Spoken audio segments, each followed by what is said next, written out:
और गुलजार आजमी सचिव हैं जमीयत उलेमाए हिंद जो हमारे साथ इस वक्त जुड़ गए हैं। बहुत बहुत स्वागत है सर आपका। जमीयत उलेमाए हिंद का ये कैसा फरमान है? ये इस्लामी फरमान है जी। और संविधान जब कैसा फरमान है, मैं कह रहा हूँ इस्लामी फरमान है। इस्लाम ने मर्द और औरत जो नामहरम है उनको इकट्ठा होने के लिए मना किया है।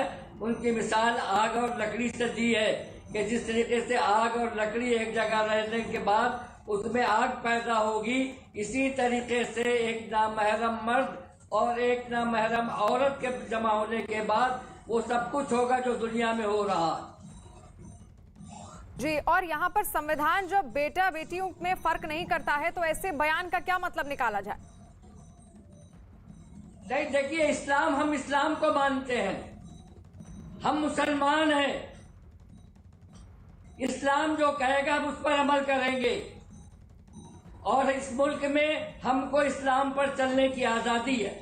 हमारे दस्तूर में लिखा है कि हर शख्स अपने मजहब पर मुकम्मल तौर पे आज़ाद अमल करने के लिए हम उस पर अमल करेंगे जी। यानी कि आपका ये कहना है कि संविधान को आप नहीं मानेंगे? नहीं है गुलजार साहब, आपका ये कहना है कि संविधान को आप नहीं मानेंगे? संविधान की बात कर रहा हूं मैं कि हमारे संविधान ने कहा है कि हर शख्स को उसकी मजहबी आजादी हासिल है, वो अपने मजहब पर अमल कर सकता है। और संविधान ने यह भी कहा है कि बेटा और बेटी एक ही हैं।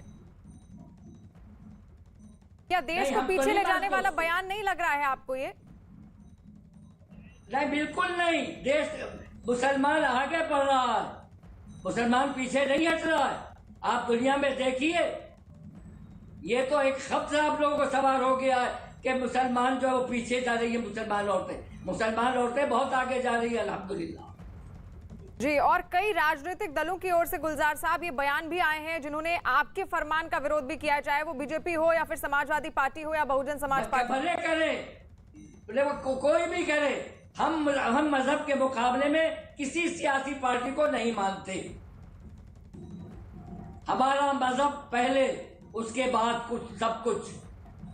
जहां हिंदुस्तानी का सवाल आएगा वहां हम हिंदुस्तानी पहले, जहां मजहब का सवाल आएगा वहां मुसलमान पहले जी। और गुलजार साहब, ऐसे फरमान से आखिर कौन सा मकसद पूरा होने वाला है जमीयत उलेमाए हिंद का? यही मकसद पूरा होने वाला है कि जो फसादात होते हैं कि फला लड़का फला लड़की को लेके भाग गया, फला लड़का फला लड़की फला लड़के के साथ भाग गई और उसके बाद हिंदू और मुसलमानों का फसाद होता है, ये उस पर रोक लगाएगा। और गुलजार साहब, ये क्या जिद है या इससे मुस्लिम बेटियों की कोई तरक्की होगी? आपको क्या लगता है? बिल्कुल होगी। वो अपने कॉलेजेस में मुसलमान बच्चियां पढ़ सकती हैं, आला से आला तालीम हासिल कर सकती है। इस्लाम उसको नहीं रोकता। इस्लाम गैर मुस्लिम, गैर महरम और महरम के मामलात में रोकता है कि एक शख्स जिसका निकाह उस लड़की से हो सकता है वो उसके साथ अलग नहीं रह सकती बगैर निकाह के। इस्लाम उसको रोकता है जी। और तालीम को नहीं रोकते, हम अय्याशी और बदमाशी को रोकता है इस्लाम। गुलजार साहब, क्या ऐसे फरमान से आपकी चिंताएं दूर हो जाएंगी? बिल्कुल दूर हो जाएंगी। इस मुल्क का फसाद बंद हो जाएगा।